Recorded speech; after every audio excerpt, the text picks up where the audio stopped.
sizni ko'proq Instagramdan taniymiz. Instagramdagi muattar chindan ham sizmisiz? Men o'zimman.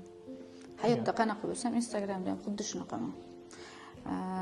Ko'pchilik menga keladi-yu, patsientlar kelganda aytadi, ko'pchilik Instagramda unaqa soxta bo'ladi, bilinib qoladi, lekin siz qanaqa bo'lsangiz Instagramda hayotda ham shunaqa tabiiy ekansiz deb ko'pchilik aytadi menga.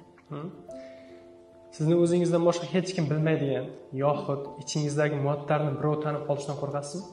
Yo'q, unaqa emas. Men qanaqa bo'lsam shunaqa ko'rinaman. Hammaga bir xilman. Kimgadir unaqa, kimgadir bunaqa emasman. Hammaga bir xilman. Esimdan chiqib qoladi. Men soxtalik qilib yoki nimadandir qila olmayman. Esimdan chiqib ketib qolib, asli holimga qaytib qo'yaman. O'sha uchun men lutchi qanaqa borman, shunaqa ko'rinaman. Instagramga o'zini baxtli onlarini qo'yadi.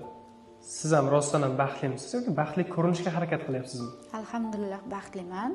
Instagramda qo'yayotganim men ish faoliyatimda qanaqa muvaffaqiyatga erishayotganligimni qo'yganman. Baxtli hayotimni Instagramga iloji boricha 5% ko'rsataman. Lekin hayotda alhamdulillah baxtliman. Chunki men o'zim uchun baxtni his qilishni xohlayman. Boshqalar men baxtimni his qilgani bilan nimadir o'zgarib qolarmidi?